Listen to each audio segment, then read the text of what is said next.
sini kami akan menjelaskan praktikum avertebrata air dengan judul Bivalvia dan Gastropoda. Bivalvia merupakan salah satu kelas dari filum moluska. Bivalvia disebut juga dengan Pelycipoda dan Lamellibranchiata.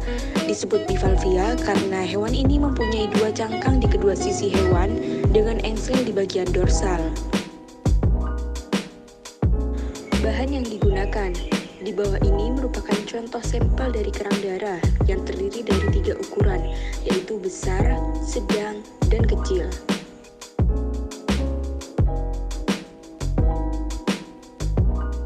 Morfologi kerang. Morfologi dari kerang meliputi yang pertama adalah umbu yang berfungsi sebagai puncak cangkang. Yang kedua adalah periostracum yang berfungsi sebagai pelindung karena mengandung zat tanduk atau kitin. 3. Ligamen yang berfungsi untuk membuka dan menutup kedua belahan cangkang. Yang keempat adalah garis pertumbuhan yang berfungsi untuk mengetahui masa pertumbuhan dari kerang.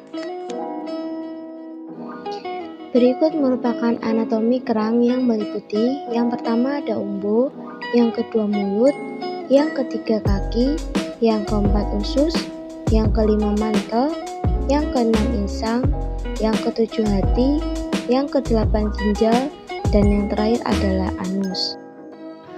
Prosedur praktikum bivalvia. Yang pertama, menyiapkan alat dan bahan yang digunakan. Yang kedua, memfoto sampel yang digunakan. Yang ketiga, mengukur panjang morfometrik sampel yang digunakan. Yang keempat, mencatat hasil dari pengukuran panjang morfometrik sampel. Berikut merupakan contoh pengukuran morfometrik dengan menggunakan sampel kerang.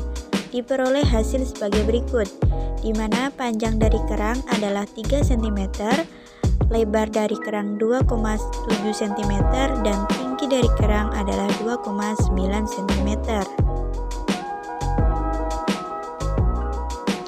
Gastropoda berarti hewan bertubuh lunak yang berjalan dengan cara menggunakan perutnya. Gastropoda masuk ke dalam filum moluska. Gastropoda ada yang memiliki cangkang tunggal, ganda, dan ada juga yang tanpa cangkang.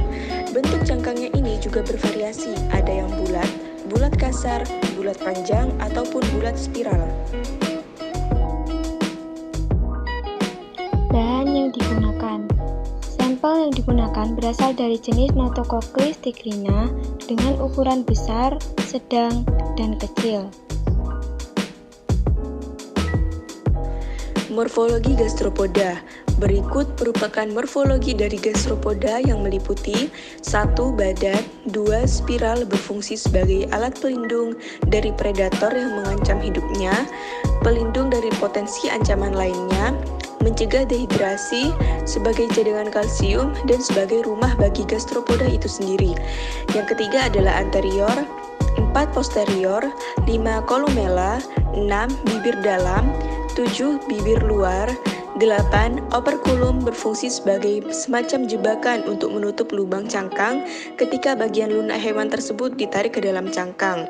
9. umbilucus berfungsi sebagai lubang di sekitar permukaan bagian dalam cangkang melingkar ketika ruang tidak diisi oleh kolumella. 10. lingkar cangkang. 11. garis pertumbuhan yang berfungsi untuk mengetahui masa pertumbuhan atau umur dari gastropoda. Anatomi dari gastropoda dapat dilihat pada gambar di bawah ini.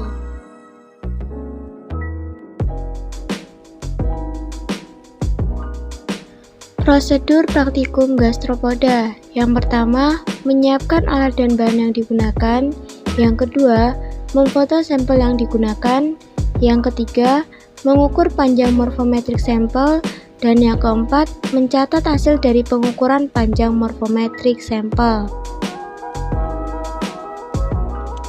Berikut merupakan contoh pengukuran morfometrik dengan menggunakan sampel gastropoda.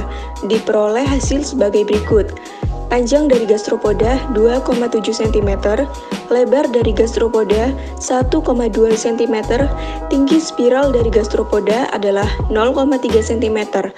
Jika sampelnya masih hidup, maka dihitung pula kecepatan jalan dari gastropoda per 60 detik. Selanjutnya, kalian dapat lebih jelas bagaimana prosedur praktikum pada modul praktikum mandiri. Dan untuk selanjutnya, kalian akan disuruh untuk menggambarkan sampel masing-masing, mengukur morfometrik pada bivalvia dan gastropoda, serta menjelaskan fungsi-fungsi morfologi bivalvia dan gastropoda. Sekian video praktikum hari ini. Terima kasih. Wassalamualaikum warahmatullahi wabarakatuh.